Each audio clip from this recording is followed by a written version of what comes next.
Huatanca.tv, la televisión irreverente. Todo México se preocupa, pero ¿quién se ocupa realmente de explicar la realidad política nacional? Abordaremos la información de frente. Entrevistas veraces y oportunas, solo en Huatanca.tv. Me da gusto saludarlos en esta su segunda emisión donde las cosas se dicen de frente. Y en esta ocasión vamos a tocar un tema que sin duda alguna ha causado muchas controversias, muchas molestias a nivel nacional y por supuesto internacional. Y quién mejor que el licenciado Carlos Manuel González Ramos, experto en relaciones internacionales y política exterior de México, para que nos hable sobre este tema que son los ataques ocurridos en Siria. Licenciado, me da mucho gusto saludarlo, bienvenido a esta su casa. Y bueno, pues, ¿qué opinión tiene usted, qué análisis tiene usted sobre esta situación ocurrida allá en Medio Oriente? Son dos eventos lamentables para la región del Medio Oriente y que ve muy mal el mundo entero. En México también es mal visto, y el ataque que hubo a la base aérea de Siria obedece al primer atentado que hubo de armas químicas en contra de la población, donde murieron 80 personas. En el ataque a la base aérea siria murieron 5 personas. Sin embargo, no se puede comparar con el sufrimiento y con el número de muertes del primer atentado, donde se usaron armas químicas. Ninguno de los dos eventos merece una opinión favorable, claro. Aun cuando lo que se hizo fue defender a ciudadanos, a población, a hombres, mujeres y niños. Creo que todo esto tiene una explicación que va más allá de estos dos sucesos. La gente quiere saber por qué pasó esto. Exactamente. ¿No toda la gente está enterada sobre esto? Tiene una razón histórica. Hay intereses de las potencias hegemónicas, de las potencias mundiales, en este caso son los que pertenecen al Consejo de Seguridad de la Organización de las Naciones Unidas, y es Estados Unidos, Rusia, China, Gran Bretaña y Francia. Las Naciones Unidas no ha tomado una posición que le corresponde, se ha visto muy pasiva, ha actuado en destiempo, no solamente en el caso Siria, en el caso del Medio Oriente, sino en todos los temas mundiales y en todos los conflictos internacionales. Pero ¿a qué se debe esa tibieza? Porque obviamente, seguramente la comunidad internacional está esperando esa intervención de la ONU, sin embargo usted me está comentando que se ha visto muy tibia. Es una posición histórica de las Naciones Unidas que encuentra razones en intereses también de orden económico y de orden político. Sí. Por ejemplo, una de las primeras medidas que hizo el nuevo gobierno americano fue la suspensión de $7.500 millones como cuotas para la Organización de las Naciones Unidas, que iban para diferentes programas. Uno de ellos eran los cascos azules. Entonces, con esto se ve forzada la ONU para detenerse en tomar una posición oficial y decirle a Estados Unidos por un lado y a Siria por el otro, en que están haciendo muy mal las cosas en la región y a nivel mundial. Ok, entonces básicamente esa tibieza de la ONU se está reflejando debido a que temen seguramente que le recorten más el presupuesto. Sí, pero también son los intereses de las potencias que actúan en el Medio Oriente, quieren la hegemonía de la zona. Sí. Ok. ¿Los cascos azules están haciendo una labor adecuada o son innecesarios realmente en este tipo de conflictos? Porque, digo, yo en lo personal y seguramente mucha gente que nos está viendo se han dado cuenta de que estos grupos pues solamente están en los países en donde no hay conflictos bélicos, curiosamente. Cuando debería de ser al revés, ¿no? Sí. Bueno, los cascos azules o fuerzas de paz también fueron diseñados para auxiliar a la población. Cuando la población está siendo amenazada por grupos bélicos de países que son dictatoriales, como es el caso de la República Siria, de corte dictatorial. Entonces lo que hacen ellos es llegar, e incursionan en la zona en conflicto y con su pura presencia es una disuasión para el ejército dictatorial y para que no siga agrediendo a la población. Sin embargo, esto no ha sucedido en Siria porque no se ha permitido.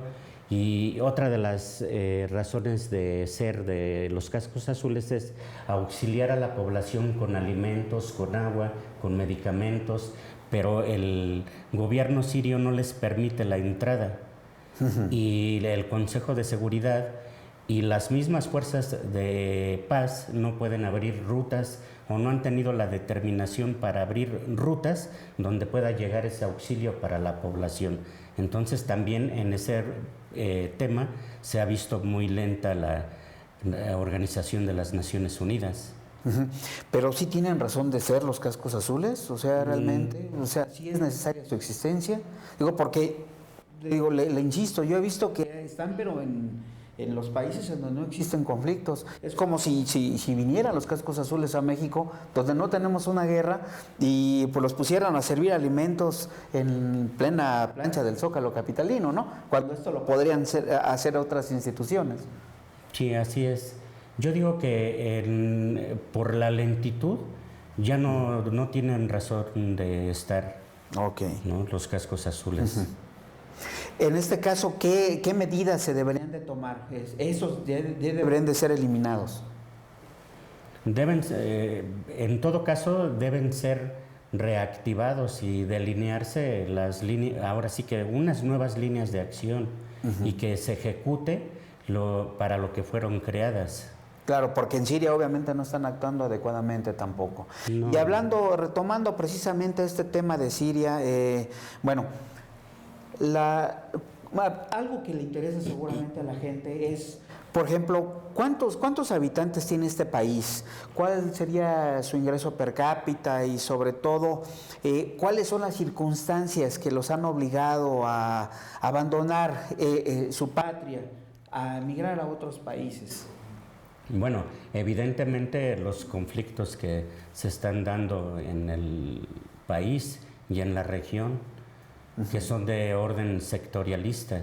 Sí. En un primer momento fueron razones en el orden democrático, en el orden político, de carácter económico, querían benefactores sociales, empleo, un ingreso per cápita superior. Ellos tienen un ingreso per cápita de $5,300 anuales. México tiene $13,000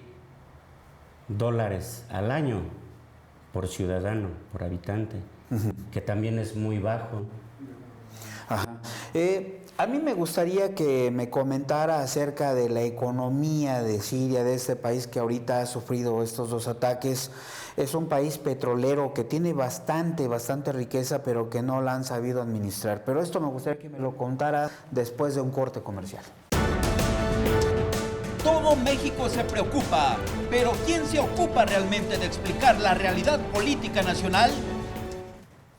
Pues ya estamos de regreso con ustedes, amigos. Licenciado, pues retomando la pregunta, la economía de Siria, bueno, pues está devastada. Usted me estaba comentando anteriormente de que ellos tienen un ingreso per cápita, pues a la mitad de lo que tiene nuestro país. Pero Siria tiene petróleo. ¿Usted considera que ese combustible ha sido la manzana de la discordia para generar estos conflictos? No, nada más ha sido uno de los factores. Pero la deficiencia de Siria es que no tienen una política de transformación como sucede con México, inexplicablemente. ¿Sí? Pero ellos, antes de devastar sus principales ciudades como Damasco y Alepo, se mantenían del turismo, tenían altos ingresos, pero al quedar destruidas sus dos principales ciudades, y con los conflictos que se han dado, ya quedaron en cero con el sector turístico. Y está devastada la economía de Siria. Ok. En ese sentido, ¿usted considera que la economía ahora de Estados Unidos, al haber intentado estos ataques, y sobre todo también Rusia, que también está involucrada en esta situación, ¿Estas dos economías de ambos países pueden elevarse? Sí, pero yo creo que eso va a ser después de lograr la paz. Ayer hubo una reunión del Consejo de Seguridad de Naciones Unidas. Hoy también hay otra reunión del mismo Consejo de Seguridad para buscar una salida al conflicto. Desde mi visión es lo que procede, tener una paz negociada, ya no tener más conflictos internacionales, y una escalada militar por ninguna de las dos partes es benéfica para la población, para Siria, sobre todo para la población, porque quienes sufren son los ciudadanos, ni siquiera los soldados del ejército sirio, ni siquiera los kurdos, los chiitas, los sunitas, que son los opositores al régimen sirio. El Frente Nusra, que también era uno de los aliados de Al-Qaeda y que está conformado por 4 alas islamistas, tampoco han sufrido bajas. Entonces, quienes directamente están sufriendo son el pueblo sirio. Claro, y bueno, y en ese sentido, ¿usted considera que era necesario que Estados Unidos y Rusia actuaran de esa manera contra ese país de Medio Oriente, o solamente los gobiernos, esos dos gobiernos lo hicieron para hacerse los fuertes? Son políticas militares disuasivas de las dos superpotencias mundiales, sí, por el poder hegemónico en la región y en el mundo. Ajá. Por eso han estado actuando así, pero en realidad el ataque químico no lo quiere reconocer nadie. Entonces, a eso obedece la reunión del Consejo de Seguridad, para plantear un esquema de investigación y dar con los responsables de esos ataques. Claro. Con armamentos químicos. Bueno, de hecho, esos ataques de armamentos químicos ya están responsabilizando a Donald Trump, precisamente. Ya mucha gente, muchos países ya se le han volteado, ya se ganó muchos enemigos. Ahora, ¿cuál es el siguiente paso? ¿Tendrían que, en determinado momento, obligar al presidente sirio a dimitir en el poder? Sí, pero a través de una posición negociada, una resolución que salga del seno de la ONU. Ya hubo una en el 2014 y en el 2016 para que se formara un gobierno de transición y darle salida a Bashar al-Assad. Sin embargo, a las pocas horas, él ordenó un bombardeo. Y ahí fue donde se rompieron las negociaciones. Ok, pero usted considera, usted ve viable que este presidente dimita, o... Sí, definitivamente sí. Ajá. Sí, pero porque ya ¿es lejana la posibilidad? Es lejana, pero debe ser forzosa, como sucedió en el caso de Irak con Saddam Hussein.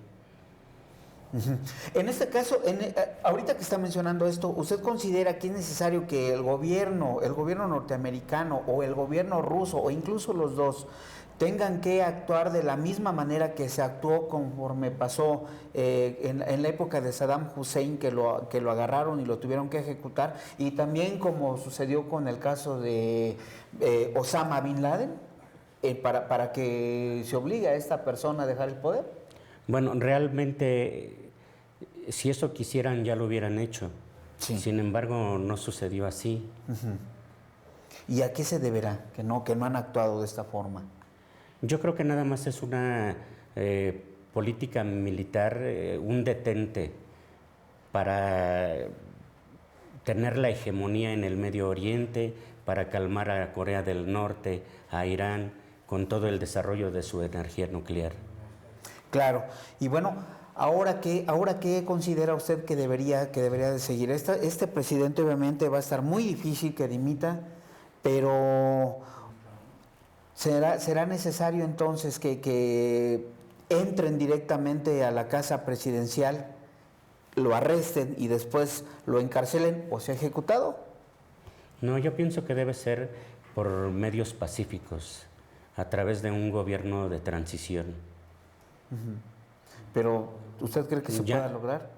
Deben buscar las salidas por esa vía, pero ya no una escalada militar.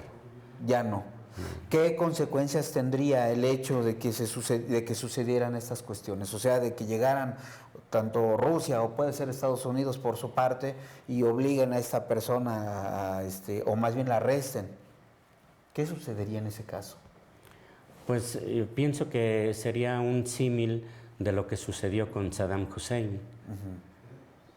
Pero aquí lo importante es de que si dimite Bashar al-Assad, que no se ponga a otro dictador, porque de nada serviría. Quitar un dictador para poner a otro dictador no es posible, ni en Siria ni en ningún país del mundo.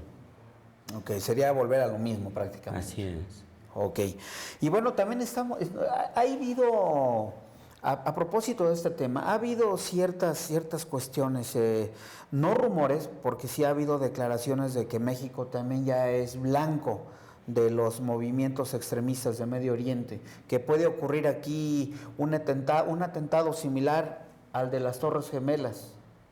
¿Qué tan cierto es esto, licenciado? Bueno, sí es cierto, porque Al-Qaeda amenazó a México y amenazó a todos los aliados del bloque occidental liderados por Estados Unidos. Y si bien recuerdan, Vicente Fox Quesada hizo una declaración en favor de la coalición occidental. Entonces, a eso obedeció las amenazas de Al-Qaeda en contra de México y en contra de los aliados de Estados Unidos, haciéndolos un objetivo para un evento terrorista. Y puede ser al interior de México o en el exterior, una embajada, un consulado. Siria obviamente no estaría involucrado en esto. Puede ser que sí, porque si nosotros nos aliamos con Estados Unidos, vamos a ser enemigos de Siria. Ok. Licenciado, me gustaría que me comentara también, antes de irnos a un corte comercial, que me contestara antes de irnos del corte comercial, que me contestara. ¿Sería necesaria la intervención del gobierno mexicano en este conflicto? No, solamente aplicando los principios de la política exterior mexicana. Ok. Por la paz mundial. Me gustaría que me ampliara esa respuesta después de este corte comercial. Todo México se preocupa, pero ¿quién se ocupa realmente de explicar la realidad política nacional? Amigos, pues ya estamos de regreso aquí en su programa De Frente. Estamos tratando, para los que nos acaban de sintonizar, el tema de los ataques a Siria. Bueno, licenciado, retomando la pregunta que le estaba haciendo en el bloque anterior, ¿es necesaria la intervención del gobierno mexicano? ¿Es necesario que Enrique Peña Nieto tome partida en esta situación? Debe fijar una posición como gobierno federal, pero basándose en los principios de la política exterior mexicana, que son de corte pacifista, nada más. Okay. E instar a las partes en el conflicto a que dialoguen y que busquen una salida política para que la población ya no siga siendo el objetivo de la violencia y de las escaladas militares y la guerra química. Casualmente esta situación no se ha dado. ¿Por qué considera usted más bien que el presidente Enrique Peña Nieto no ha hecho algún tipo de posicionamiento al respecto? Yo lo visualizo como derivado de la relación bilateral que hay con Estados Unidos, por todos los roces y las declaraciones que ha habido del presidente americano en contra de nuestro país y que, echó abajo el Tratado de Libre Comercio de América del Norte, no quiere cumplir, también se salió ya del Tratado de Libre Comercio con los países de Asia, Pacífico. La política migratoria también ha sido negativa y yo creo que el presidente de México es a lo que teme, por eso no ha hecho ninguna declaración. Él debió emitir una posición pacifista el día de ayer. ¿Ya se tardó? Ya se tardó. Relaciones Exteriores tampoco ha fijado una posición. ¿Usted considera que el presidente ha adoptado entonces una postura de sumisión ante esta situación, sobre todo ante el gobierno de Trump? Más bien de tiento. Es una posición estratégica de no friccionar, para que no invadir esferas. La esfera México-Estados Unidos con la esfera Siria-Medio Oriente. Ok. Y bueno, también le comento a usted, también obviamente tenemos que tratar el tema periodístico. ¿Cómo ha impactado esta situación en los medios periodísticos nacionales e internacionales? Y para esto lo invito, licenciado, a que veamos las declaraciones de nuestro colega Pablo Chávez, quien es columnista del prestigiado diario 24 Horas en su edición de Puebla. El impacto fue mediático, fue pues bueno, nadie se lo esperaba, porque realmente Donald Trump hace este bombardeo sin solicitar permiso a su Congreso, agarra a todos los medios desprevenidos por el horario en el que se llevó a cabo. Aquí en México nos empezó, creo que a todos los medios, a cambiar las portadas. Ya teníamos diseñada nuestra portada de ese día y todo el mundo fue la locura, empezar a buscar testimonios, empezar a buscar internacionalistas. Después de lo que vimos, lo que hizo Bashar al-Assad, de estar atacando a su propia población, a la población civil con armamento químico, pues Donald Trump no sabemos si realmente lo hizo por cuestión de humanidad o por buscar popularidad, y comienza el ataque con 60 misiles Tomahawk en la madrugada, bueno, en la tarde-noche, tiempo de la Ciudad de México. Lo que sí vemos es que al día siguiente los mercados reaccionaron de una manera un poco conservadora, la bolsa gana marginalmente, tiene una ganancia, en Estados Unidos el índice Dow Jones y el Nasdaq pierden, pero los commodities, o sea, en este caso el petróleo, vemos que tiene un repunte. En el caso de México, la mezcla mexicana alcanzó más de los $45 el precio del barril, lo que significó un incremento de el 1.5% con relación al jueves anterior. Las economías de ese tipo de países se desarrollan más, ¿por qué? Porque empiezan a echar a andar su industria bélica. Bueno, pues ahí estuvieron las declaraciones de nuestro compañero y buen amigo Pablo Chávez, licenciado. Y bueno, pues entrando otra vez en materia, ¿usted considera entonces que México no debe de tomar partida en esta situación? ¿Qué debe de hacer entonces, aparte de las declaraciones? ¿Mantenerse solamente al margen? Una posición diplomática en el seno de la Organización de las Naciones Unidas, instando a las partes al diálogo político. Si interviniera, ¿se echaría de enemigos entonces a Siria y a demás países de Medio Oriente? Si lo hiciera militarmente, sí, pero si es por la vía diplomática, no. ¿Como a quiénes precisamente se podría echar de enemigos en ese sentido? Su principal enemigo, en dado caso de que Enrique Peña Nieto asumiera una postura oficial ante este conflicto. Al gobierno sirio. Y entonces, ¿esto qué provocaría? ¿Posibles ataques, como lo estaba comentando usted anteriormente, de las amenazas que sufrió nuestro país? No, en este sentido ya no, porque Siria no tiene el poderío para hacer lo que hace, por ejemplo, el Estado Islámico. Pero pediría ayuda. Sí, pero no puede pedir ayuda al Estado Islámico. Ok. Entonces ahora, bueno, pues simple y sencillamente, el gobierno mexicano entonces definitivamente no tiene por qué tener no tiene por qué tomar partida, obviamente. Militar no. Militarmente no. Ni siquiera, es más, ni siquiera hacer un tipo de declaración dura para evitar roces con los demás países. En el ámbito diplomático, en el seno de Naciones Unidas, sí. Pero la ONU me está comentando que está en una postura muy, muy difícil, muy tibia. ¿Usted cree que también el gobierno mexicano, cuando le consulte a la ONU, sería una reacción favorable?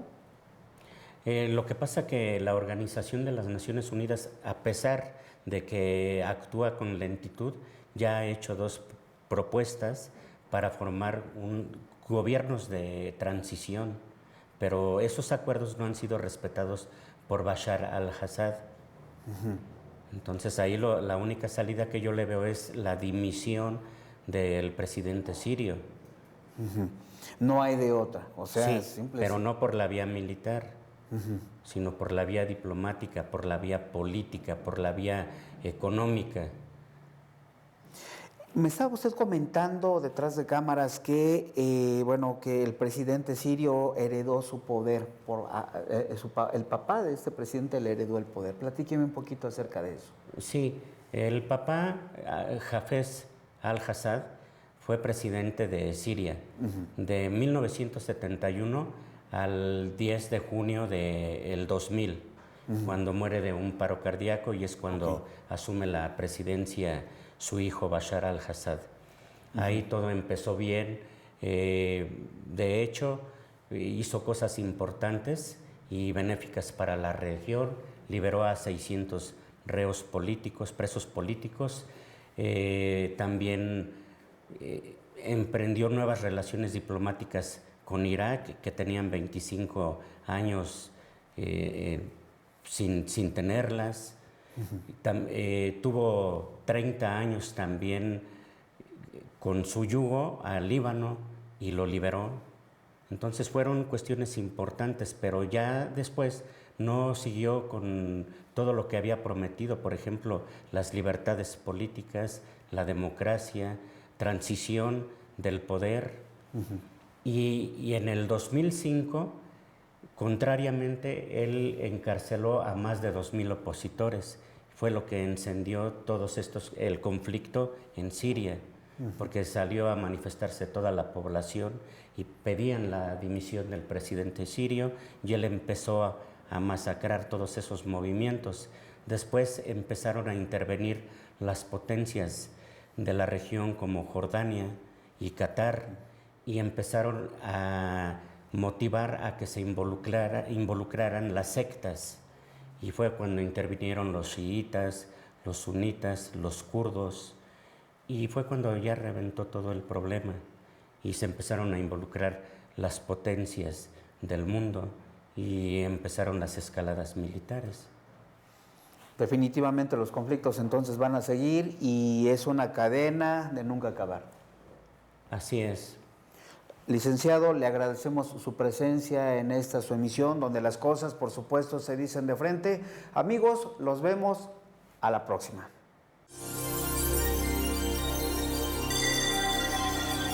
Huatanca.tv, la televisión irreverente.